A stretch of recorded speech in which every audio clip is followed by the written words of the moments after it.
अस्सलाम वालेकुम जनाब, डॉक्टर रंधावा हेयर। अल्हम्दुलिल्लाह hitchhike to across Neelum valley. अब मैं hitchhike almost near completion है, लेकिन उससे पहले जो मेन प्रोजेक्ट था, जो मेन बंदा था, उनका इंट्रोडक्शन, उनसे मुलाकात बहुत ज़रूरी थी।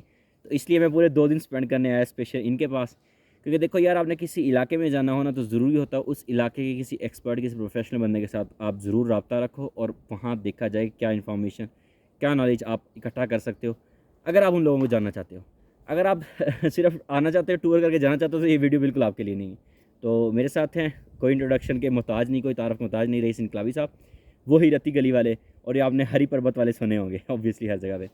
तो बेसिकली आज हम इनके पास बैठते हैं, इनका नॉलेज इलम शेयर करते हैं, इनसे कुछ इंपॉर्टेंट जो बेसिक चीज़ें हैं वो डिस्कस करते हैं। सो लेट्स सी इनका जो उम्र का तजर्बा है माशाल्लाह से, कि जो इतना माना जाता है, इनसे डिटेल्स लेते हैं। आया कि कश्मीर इतना खूबसूरत, जो दुनिया में जन्नत नज़ीर माना जाता है, उसमें कौन कौन से रास्ते, कैसे tracks, routes, roads, map, season detail, सारा कुछ इंशाल्लाह इन डिटेल डिस्कस करते हैं, साथ एक खूबसूरत व्यू के साथ, जो कि इनका होम टाउन विलेज है और इनके अपने हाथों से लगाए हुए ये जंगलात हैं सारे। वालिद साहब के इनके हाथों ने उन्होंने ये जंगल लगाया, उसे पीछे नज़र आ रहा है। तो अभी हम इनसे इंशाल्लाह इंट्रोडक्शन का स्टार्ट करते हैं। सर, आप बेसिकली मुझे बताइएगा नीलम वैली के। अल्हम्दुलिल्लाह मैं गया हूँ, लोकल लोगों से गुजार के आया हूँ काफ़ी टाइम ना, इतने दिन, और मैं सारा हिच हाइक कर गया हूँ। यकीन माने, पहला तो मेरा रिव्यू है, मेरे तरफ से एक मोहब्बत एक्सेप्ट करें कि अल्हम्दुलिल्लाह इतने अच्छे लोग थे। यकीन माने मुझे बहुत अच्छा प्यार मिला, मोहब्बत मिली, हर बंदे ने कोऑपरेट। यकीन माने इन दिनों पाकिस्तान के हालात बहुत ख़राब थे, मुझे एक जगह पे डर नहीं लगा, किसी जगह भी ये नहीं हुआ यार यहाँ हालात ख़राब हो जाएंगे, मसला होगा। मैंने अपना सफ़र पुरसुकून अंदाज में किया और हर बंदे ने मुझसे खाना, रिहाइश, चाय ज़बरदस्ती पिलाई हर बंदे ने ना, कि यार सर चाय पिए। जहाँ जो वो कोई वो होता था, गाड़ी वाला होता था, रोक के ज़बरदस्ती एक गाड़ी वाले ने बाज़ार में चीज़ें ले ली, मुझे पता ही नहीं चला। जब वो चीज़ें लेके आ गया दुकानदार, तब पता चला। मैंने कहा यार ये मैं किस तरह ले सकता हूँ। फिर मैंने थोड़ा बहुत उनके साथ ऑब्वियसली कंपनी भी की उसके लिए। तो माशाल्लाह से नीलम के लोग बड़े ही मोहब्बत करने वाले और बड़ा वेलकम करने वाले हैं मेहमानों को। ये बात तो ऑब्वियसली दुनिया मानती है और मैंने अब ज़िंदगी में तजर्बा करके देख लिया। Really believe me, I will prove you guys कि I hitchhiked from Muzaffarabad to Kel, Arangkel, even Arangkel, without spending any single penny on anything. यानी कि मुझे कहीं पे किसी बंदे ने ये नहीं कहा कि भाई आप टूरिस्ट हो, हमें पैसे दो इस चीज़ के, इस चीज़ के वो करो। हर बंदे ने ये कहा मेहमान है, मुसाफिर है, हमारा मेहमान है, और हर बंदे ने उसी तरह से इज़्ज़त दी। तो सर ये सारी बातें तो साथ साथ डिस्कस होती रहेंगी। बेसिकली अभी आप कश्मीर का बताएंगे, कश्मीरी लोगों का बताएंगे कि कश्मीर नीलम, अगर कोई लेट्स सी कोई टूरिस्ट आना चाहता है, बेसिक जो नीलम रोड पे डेस्टिनेशन इंपॉर्टेंट वाक़या है ना, उनके बारे में हम बेसिक से स्टार्ट करें, जो आम टूरिस्ट लोग आते हैं। यानी कि देखिए, टूरिस्ट तो मुख्तलिफ़ तरह के होते हैं। बाज़ कोई हाइकिंग करना चाहते हैं, बाज़ पॉइंट, बिल्कुल रोड बाई रोड ही जाना चाहते हैं। हाँ जी, रोड ट्रिप डिफरेंट चीज़ है, ट्रैकिंग डिफरेंट चीज़ है, हाइकिंग डिफरेंट, हर चीज़ अलग अलग है। अलग अलग। अब ये है कि अक्सर लोग जो आते हैं ना, मतलब मुजफ्फराबाद से चले ताऊ बट पहुँचे, वापस जाते हैं, जी नीलम हमने देख लिया। मैं कहता हूँ वो आपने 20% नीलम नहीं देखा। सही। ठीक है ना सर? मगर हर बंदा फिर अंदर आ नहीं सकता, क्योंकि हमारी ये तकरीबन ये 9 वादियाँ। अच्छा। ये स्टार्ट होती है एक पहली जागरां वैली, ठीक है। ये भी आगे जाकर सैफुल मुलूक के साथ और नहरा के साथ टच करती है। सही। इसके तकरीबन 30-35 किलोमीटर रोड है, जहाँ तक आपकी अपनी गाड़ी जा सकती है शाल तक। ठीक है। शाल से आगे ऑफ ट्रैक हो जाता है, जीप ट्रैक है जो बाबून जाती है, बाबून से आगे जबड़ी, जबड़ी बिल्कुल, से बबून वैली टूरिस्ट जाते भी हैं, टूरिस्ट बड़ा जाते भी हैं। ठीक है हाँ। नहीं? अब जहाँ से बाबून का ट्रैक जाता है, वहाँ से आगे जो जाती है कुंडी की तरफ, 5 नंबर एक वाटरफॉल है, बहुत खूबसूरत वाटरफॉल है, और इसी वादी के अंदर 9 लेक्स आती हैं। अच्छा, ठीक है नहीं? वो मैं किसी मशहूर लेक का नाम बताएंगे वहाँ? बटकनाली, बटकनारी, ठीक है। बटकनाली लेक जो है उसकी मशहूर लेक से है, ठीक मगर है। टूरिस्ट का मेरे ख्याल में एक्सेस आज तक वहाँ नहीं हो नहीं, सका। मैं ठीक है, जागरां वैली से आगे कुछ नहीं सुना हुआ, यकीन ठीक है माने। नहीं? और मैं 5 मैप पे नज़र आता है कि यहाँ से सैफुल मुलूक बहुत करीब है, मैप जी पे ना जी, गूगल मैप शो करता है। ये सैफुल मुलूक का जो रास्ता जाता है ना, शखारा पास है। ठीक शखारा है। पास से आप जाएंगे आंसू लेक, आंसू लेक से फिर आगे बिल्कुल। ये सैफुल मुलूक जा सकते हैं आप। सैफर मुलूक से आंसू लेक तक टूरिस्ट आते हैं, तकरीबन 6-7 घंटे की वो हाइक है, लेकिन कश्मीर से ये ट्रैक किया जा सकता है, और अगर आपने करना है आप इस बंदे से रब्ता कर सकते हैं। आप वो इनके घर से बिल्कुल पास है और जागरां यहाँ से बिल्कुल, ये बेसिकल जो बता रहे हैं कुंडलशाही बाज़ार से बिल्कुल ऊपर है, जी जी मैक्सिमम 20 मिनट, 10 मिनट, 20 मिनट का सफ़र है। और यहाँ से जागरा वैली, जागरा रिजॉर्ट, और आगे बड़े अच्छे होटल्स वगैरह भी हैं वहाँ हाँ, रिहाइश जब के लिए। गुरियाल में बाबून रिज़ॉर्ट के नाम से बहुत अच्छा होटल है। अगर फैमिली रहना चाहते हैं तो जागरां रिज़ॉर्ट जो कुटन कॉलोनी के नाम से मशहूर है, जो हाँ, फॉरनर वो दोनों तरफ बने हुए बड़े प्यारे बने हुए हैं वो। फॉरनर ने बनाए हुए हैं, बहुत ही अच्छी फैमिली के लिए 80 कनाल पे बनाया है, वो बहुत अच्छा है। अच्छा। हाँ, बहुत अच्छी और बहुत मुनासिब है, ये गुड। नहीं है कि वो इतनी महंगी नहीं है। तो इस रूट पे आप बाबून जा सकते हैं, आगे नारायण तक जा सकते हैं, मगर एक बात का बहुत ज़्यादा ख्याल रखें कि लोकल कोई बंदा भी साथ रखें, हाँ गाइड, ऑब्वियसली गाइड के वो बगैर बहुत ज़रूरी है। वेदर का भी पता करें और गाइड के बगैर जो है ऐसे ना निकल जाएं ऐसे इलाकों में। भाई खतरा नीलम कोई का भी नहीं है। वेदर, नीलम का वेदर ये नहीं है क्राइम रेशियो अल्लाह माफ करे वो हाँ, कोई मसला नहीं, नहीं, crime लेकिन नीलम का weather within 5 second to 5 minute change हो जाता है। अभी सूरज है, कोई पता नहीं वीडियो कंप्लीट होने से पहले बारिश आ जाए। नीलम का वेदर ऐसे चेंज हो जाता है और यहाँ कोई प्रेडिक्ट नहीं कर सकता। मैंने कितने सालों से देख रहा हूँ कि गूगल हमेशा जो प्रेडिक्ट कर रही होती है उसके अपोजिट होता है। अपोजिट होता है। यानी कि स्पेशली स्नोफॉल का मुझे नहीं आइडिया, लेकिन बारिशों का तो अक्सर इस तरह गूगल 90% दे रही होती है, बारिश नहीं होती। गूगल बारिश 50% दे रही होती है और बारिश हो जाती है। बारिश और एक रीजन में बारिश हो रही होती है, अगली रीजन में नहीं हम सुनते हैं ना ये जो न्यूज़ आती है कि फलाना रोड बंद हो गया है।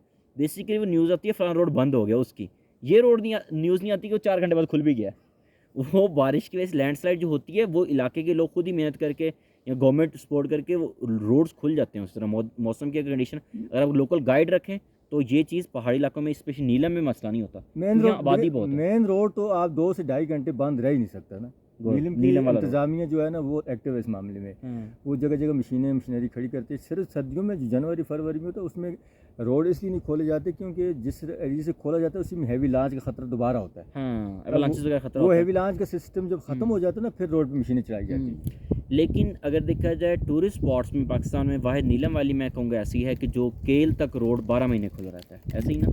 यानी कि ये वो नारायण का गान वाला सेटअप नहीं है कि 6 महीने खुला और उसके बाद बंद हो गया। केल तक नीलम खुला वैली केल तक खुली रहती है, लोग रिहाइश रखते हैं, लोग वहाँ रहते हैं, ट्रांसपोर्ट होती है। 4x4 सीज़न के ऑफ में हो जाते हैं, यानी कि विंटर्स में 4x4 चलती हैं शायद। और जी, snowfall- शारदा से आगे ये होता है ना कोहरा लग जाता है नीचे रोड के ऊपर। तो वहाँ फिर वहाँ शारदा से आगे जो गाड़ी जाती है ना वो 4x4 गाड़ी जाती है। हाँ। जीप अपनी गाड़ी को नहीं लेकर जाएं तो बेहतर रहता है। उसकी वजह है कि वो वापसी पे आदमी 50-60 हज़ार रुपये इसके ऊपर लगाना पड़ता है। तो उससे सही बेहतर है कि 7-8 हज़ार रुपये देकर आप हाँ जीप को जी ले जी लें। जी। अच्छा ठीक है, ये तो जागरण वाला ट्रैक हो गया। इससे आगे बताएं, नेक्स्ट आगे इससे थोड़ा सा आगे आप निकलें तो आगे आ जाती है केरन। ठीक है ठीक ना, है। ये अच्छा स्पॉट हर बंदा जानता है इसको तकरीबन। ऑब्वियसली ठीक किरण है नहीं, बाजार। तो उसी के साथ एक रोड जाता है कारका वैली, वो भी बाबून को टच करता है। अच्छा मगर उसके लिए बेस्ट ये रोड है बाबून के लिए। मैं इसलिए कह रहा हूँ कि ये रोड के 25-26 किलोमीटर मेटल रोड है, पक्का रोड है। अच्छा, बेहतरीन रोड है। वहाँ से आगे गाड़ी तकरीबन 60 यानी कि बबून के लिए जाना हो इस तरफ से जाएं। बिल्कुल ये बेस्ट है। ये मैंने भी देखा है, क्योंकि अगर आप इस तरफ से जाते हैं इधर से 3 से 4 स्पॉट्स कवर हो जाते हैं। जी, इधर से आप चढ़े ऊपर तो इधर से नीचे भी आ सकते हैं। हाँ, और ये भी हो सकता है कि आप इधर से जाएं और केरन से नीचे उतर सकते हैं। केरन से नीचे भी आ सकते हैं। केरन से चढ़ेंगे तो उधर से नीचे भी आ सकते हैं। हाँ, मैं तो मेरे साथ अगर कोई गया है तो मैं उनको यही कहता हूँ इधर से चढ़ें, इधर से नीचे आ जाए। हाँ। बहुत सारी एरिया आप देख सकते हैं। ज़्यादा चीज़ें कवर हो सकती फिर हैं। उसके बाद आगे आ जाता है लवाद नाला। ठीक है। लवाद नाले में पतलियाँ लेक है। ठीक है, बिल्कुल, और बहुत खूबसूरत लेक और है वो। उसमें एक बहुत बड़ी वाटरफॉल है, पूरा नाला गिरता है झाग छंबर। अच्छा। झाग छंबर के नाम जाग से चंबल, बिल्कुल जो सुना। लवाद से तकरीबन 2 किलोमीटर रोड के साथ ही है, गाड़ी जाती है ऊपर तक। तो यही रोड आगे जाता है पतलियाँ लेक के लिए। पतलियाँ लेक का कितना बड़ा मेन रोड से कितना टाइमिंग है? ये तकरीबन अगर मेन रोड से द्वारिया से भी जाती है गाड़ियाँ, द्वारिया से बेला तक, ऊपर बेला लवाद बेला तक पक्का रोड है। ठीक है नहीं, वहाँ से आगे तकरीबन ये द्वारिया से झील तक तकरीबन आपके लग जाते हैं 3-3.5 घंटे। ठीक है। क्योंकि ये रोड तो बिल्कुल सीधा है, लेकिन लंबा है। रोड है। लंबा है, रत्ती गली से लंबा है। ये अच्छा। तकरीबन 20-22 किलोमीटर बनता है, वो 16 किलोमीटर बनता वो है। 16 किलोमीटर। अच्छा, इससे आगे हम आगे रत्ती गली। रत्ती गली का नाम आ गया तो one of the king of रत्ती गली, जो ऑब्वियसली रत्ती गली आते हैं उन्हें पता भी होगा स्पेशली।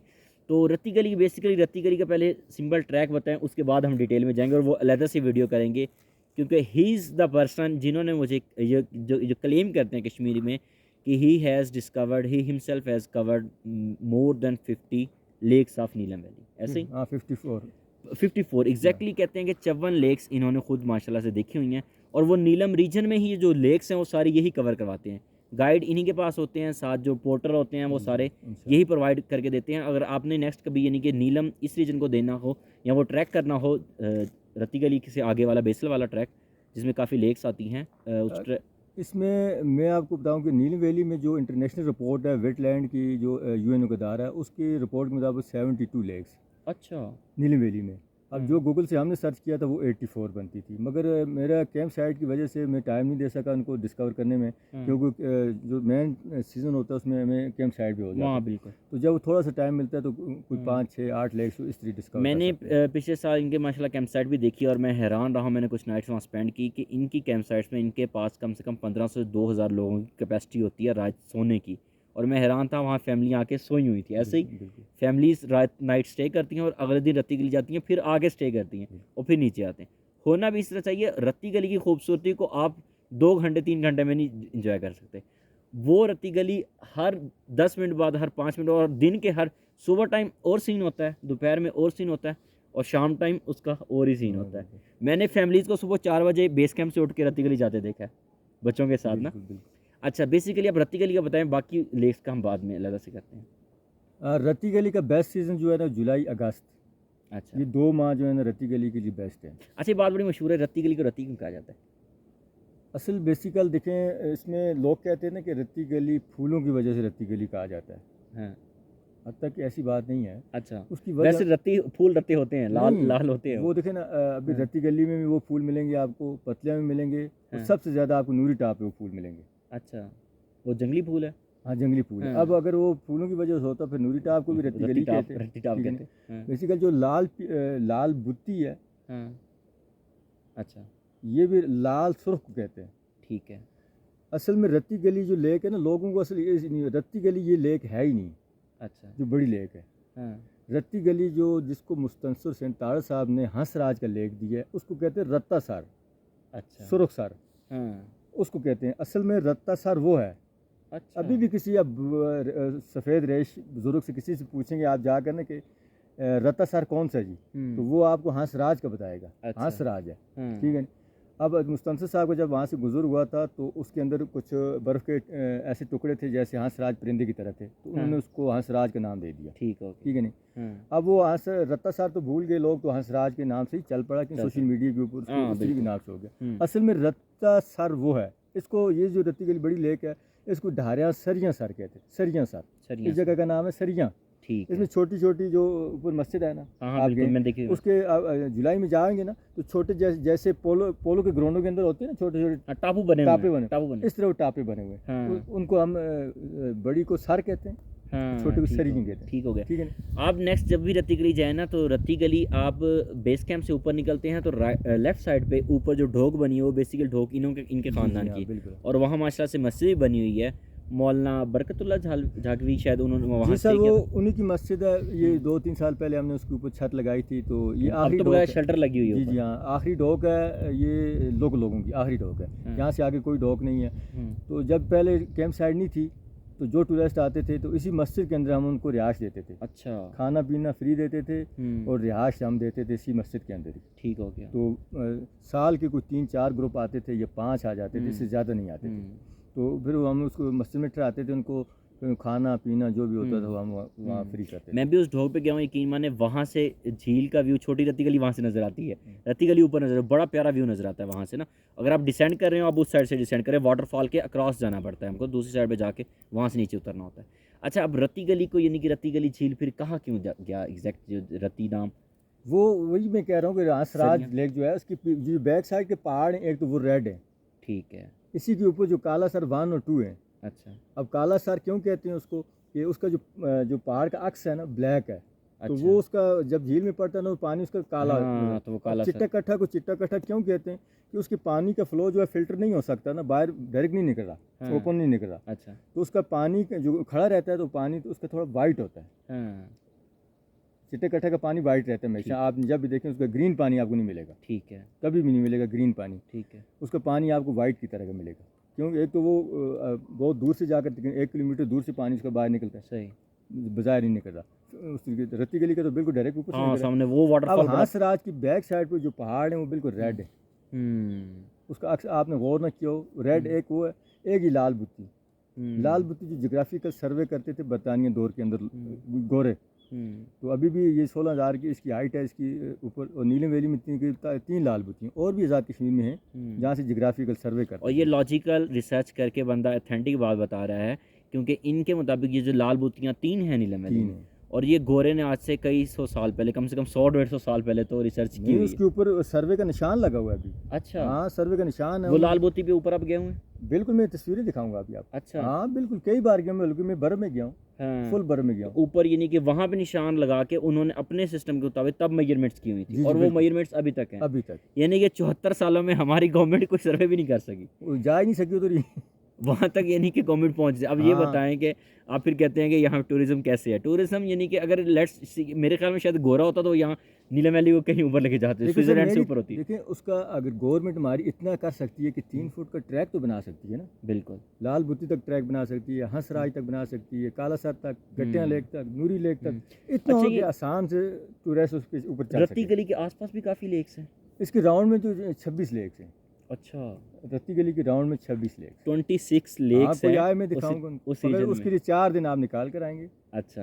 तो एक दो जो लेक्स हैं वो थोड़ी ख़तरनाक हैं टूरिस्ट के लिए, रास्ता हाँ। ख़तरनाक है, मगर हाँ। कोई मसला नहीं है। हाँ। अगर आप जाना चाहें तो मैं दिखा सकता हूँ आपको।